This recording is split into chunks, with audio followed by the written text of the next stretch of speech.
Bismillahirrahmanirrahim. Assalamualaikum warahmatullahi wabarakatuh. Salam Pramuka. Kakak-kakak yang berbahagia, bagaimana kabarnya? Alhamdulillah. Semoga kita selalu dalam lindungan Allah Subhanahu wa taala. Amin ya rabbal alamin. Baik kakak-kakak, pada pertemuan kali ini kita akan bersama-sama membahas tentang struktur organisasi Gerakan Pramuka. Sebagaimana kita tahu Bapak, kakak-kakak semuanya, bahwa kita ini pramuka. Pramuka itu adalah sebuah gerakan kepanduan Praja Muda Karana sebagai kelanjutan dalam pembaharuan gerakan nasional atas tanggung jawabnya saat menjaga kelestarian Negara Kesatuan Republik Indonesia yang berdasarkan Pancasila dan Undang-Undang Dasar 1945. Itu pramuka. Siapa pramuka? Kita. Selanjutnya kita sebagai pramuka memiliki tugas pokok. Tugas pokoknya adalah menyelenggarakan kepramukaan bagi kaum muda. Untuk apa? Untuk menumbuhkan tunas-tunas bangsa. Tunas-tunas bangsa itu agar bagaimana? Tunas-tunas bangsa itu agar menjadi generasi yang lebih baik. Sehingga apa? Sehingga tunas-tunas bangsa yang tumbuh menjadi generasi yang baik ini nanti akan menjadi insan yang bertanggung jawab menjaga kelestarian Negara Kesatuan Republik Indonesia yang berdasarkan Pancasila dan Undang-Undang Dasar 1945. Maka untuk mengefektifkan tugas pokok ini, mengefektifkan tugas pokok Gerakan Pramuka, pramuka perlu menata organisasi pada tingkatannya. Tingkatan apa? Di sana ada tingkat nasional, ada penataan organisasi tingkat daerah, penataan organisasi tingkat cabang, tingkat ranting, tingkat gudeg. Ini. Oleh karena itu, perlu kita ketahui kakak-kakak, bahwa jenjang organisasi yang ada di dalam kepramukaan ini adalah adanya himpunan-himpunan dari berbagai gudeg yang terhimpun dalam satu desa atau kalurahan. Kemudian dari gudeg-gudeg tersebut terhimpun menjadi satu lagi, di atasnya kalurahan. Dia akan berkumpul menjadi satu, terhimpun dalam satu kecamatan. Setelah itu, di kecamatan-kecamatan itu terkumpul, bisa dikatakan terbentuk ranting-ranting, maka ranting akan terhimpun menjadi satu dalam jenjang di atasnya, yaitu di kabupaten atau kota. Berikutnya, cabang-cabang itu, masing-masing cabang terhimpun dalam satu wadah, nanti akan berada dalam tingkatan daerah provinsi, dan selanjutnya akan terhimpun dalam tingkat pusat. Atau bahkan ada gudeg-gudeg yang tidak ada di dalam negeri, gudeg perwakilan yang ada di luar negeri, ini juga tetap menjadi binaan wilayah pusat. Ini kakak-kakak, jenjang organisasi kita yang kita ketahui dalam pendidikan kepramukaan. Untuk selanjutnya, tentunya di setiap tingkatan ada tingkat desa, kemudian ada tingkat kecamatan yang namanya ranting, kemudian tingkat kabupaten yang namanya cabang, tingkat provinsi yang namanya daerah, tingkat pusat yang namanya nasional. Itu terdapat kepengurusan. Di paling atas ada presiden. Presiden adalah pramuka utama. Kemudian ada tingkatan organisasi yang namanya kuartir. Kuartir yang disusun dari tingkat nasional, tingkat daerah, tingkat pusat, tingkat cabang, dan selanjutnya tingkat ranting. Selanjutnya siapa yang menjadi pengurusnya?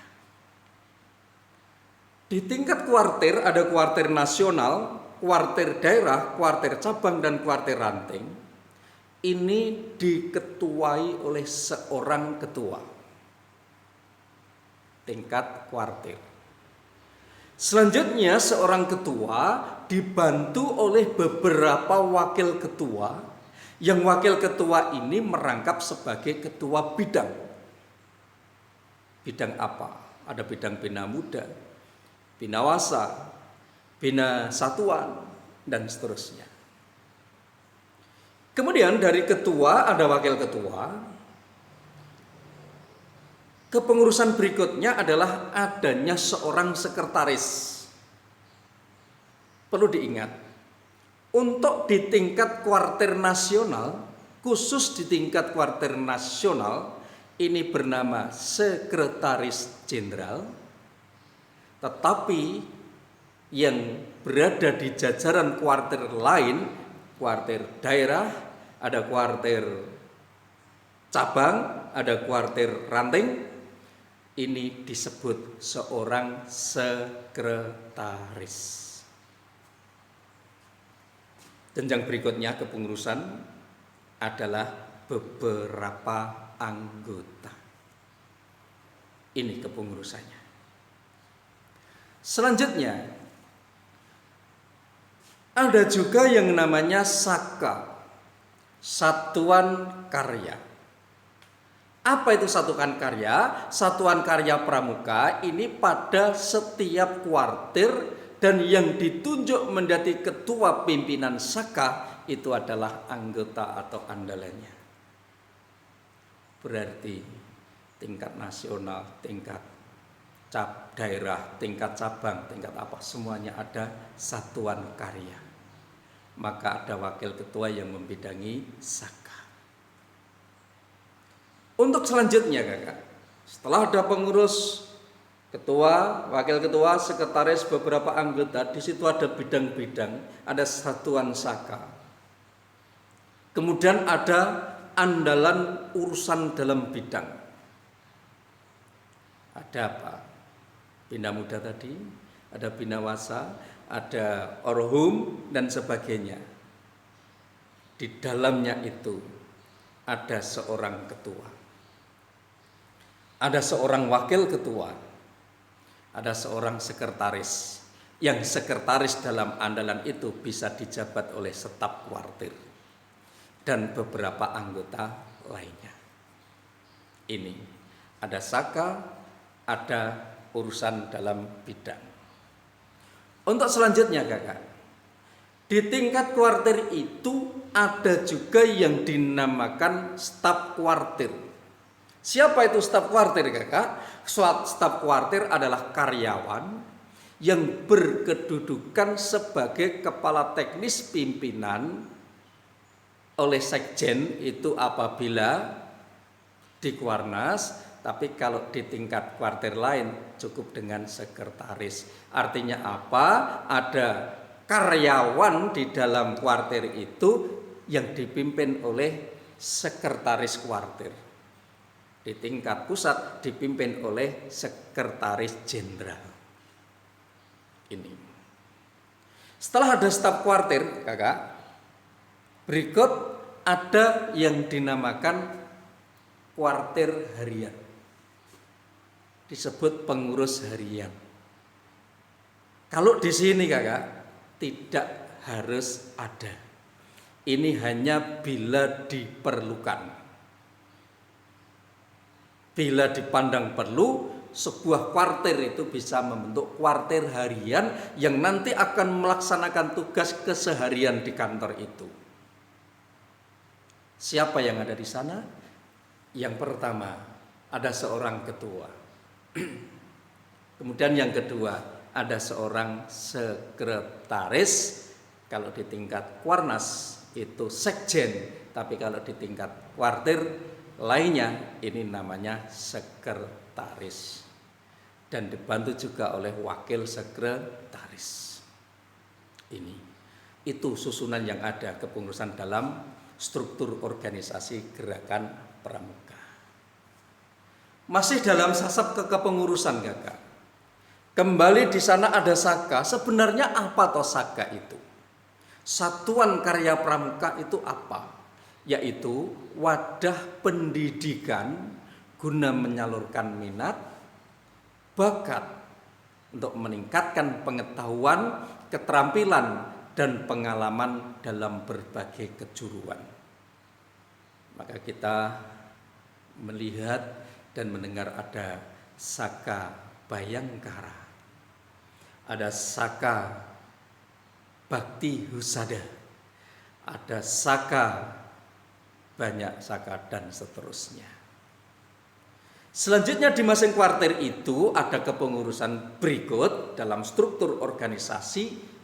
Di sana ada yang namanya Dewan Kerja. Apa ini Dewan Kerja? Dewan Kerja merupakan wahana kaderisasi kepemimpinan. Ia membantu mengelola pramuka penegak dan pandega yang nantinya ini yang akan menjadi andalan-andalan di kuartir masing-masing. Ada apa saja di sana? Ada Dewan Kerja Nasional yang ada di kuartir nasional. Ada Dewan Kerja Daerah, ada di tingkat Kuarda. Ada Dewan Kerja Cabang, ini yang ada di tingkat kabupaten kota, tingkat cabang. Kemudian yang terakhir di tingkat ranting itu ada yang namanya Dewan Kerja Ranting.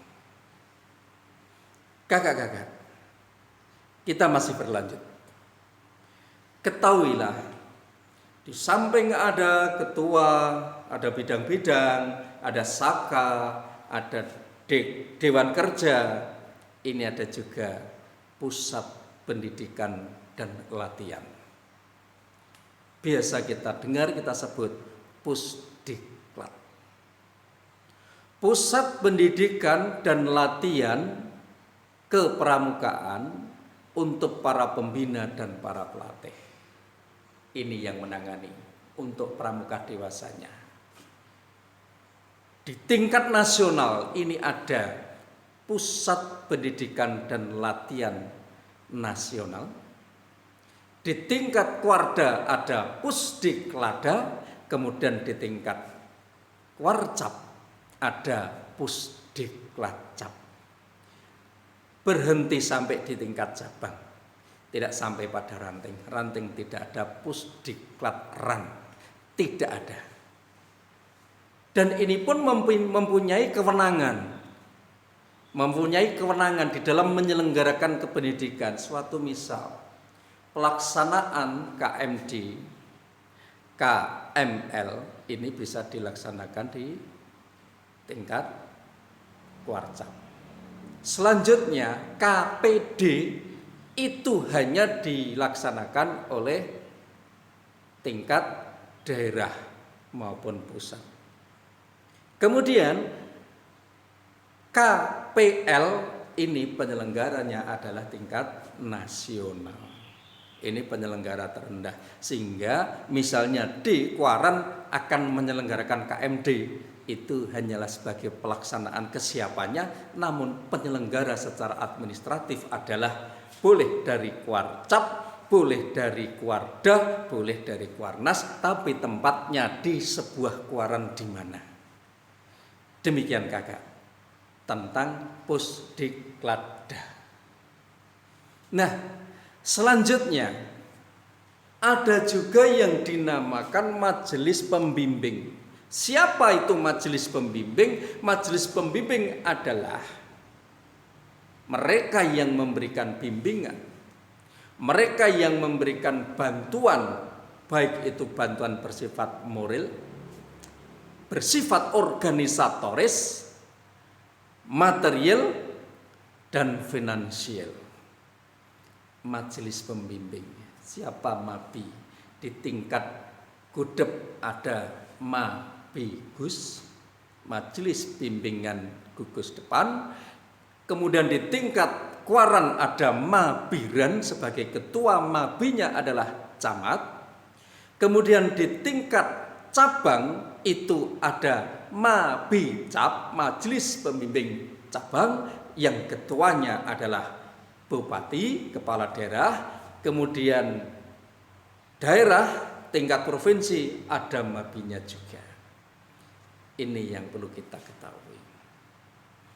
Selanjutnya, setelah ada majelis pembimbing, ternyata di pengurusan dalam struktur organisasi ada juga yang namanya Badan Pemeriksa Keuangan.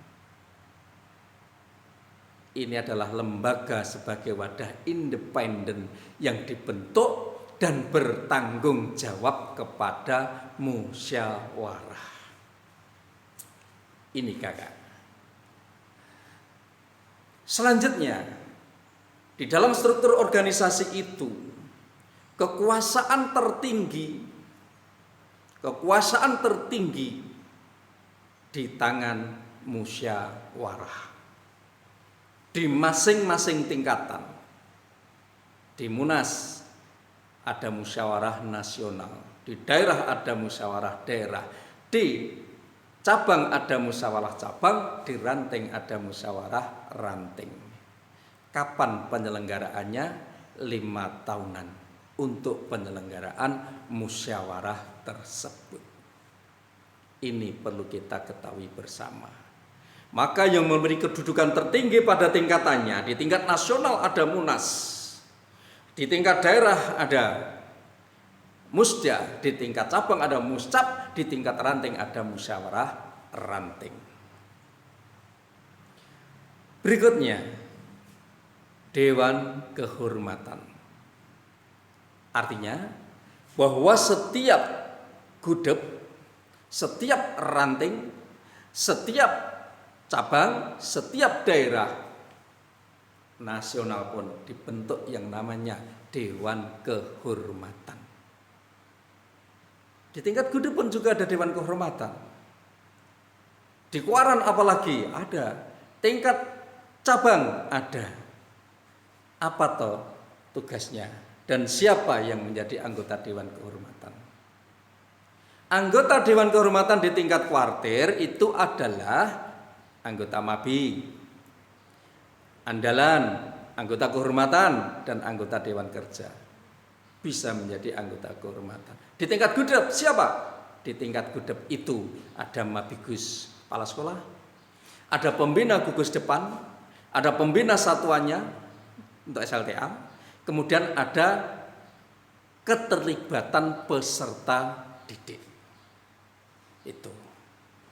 Baik, demikian kakak-kakak yang saya hormati, struktur organisasi yang ada.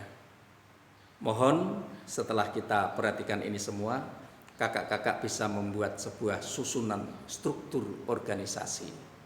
Berawal dari tingkat pusat. Tertinggi ada musyawarah nasional. Musyawarah nasional, kemudian ada Dewan Kerjanya, Dewan Kerja Nasional, kemudian ada apa lagi? Ada kepengurusan yang lainnya. Tingkat daerah itu ada kuartir daerah, musyawarahnya tertingginya adalah musyawarah daerah, Musda, kemudian ada Dewan Kerjanya namanya Dewan Kerja Daerah, berbentuk piramid. Kemudian bawahnya ada di tingkat kecamatan, musyawarahnya namanya musyawarah ranting. Sebelumnya tingkat kabupaten, musyawarahnya namanya musyawarah cabang, kuartirnya namanya kuartir cabang, Dewan Kerjanya yang melakukan itu adalah Dewan Kerja Cabang, sampai tingkat ranting dan seterusnya. Silahkan disusun. Munas, Musda, Muscap, Musran. Kemudian kuartirnya ada Kuarnas, Kuarda, Kuaran, kemudian ada Gudep. Kemudian ada Dewan Kerjanya, ada Dewan Kerja Nasional, ada Dewan Kerja Daerah, Dewan Kerja Ini dan yang terakhir Dewan Kerja Ranting. Kapan harus menyelesaikan musyawarah dan sebagainya. Silakan disusun, semoga berhasil dan sukses. Terima kasih. Wassalamualaikum warahmatullahi wabarakatuh.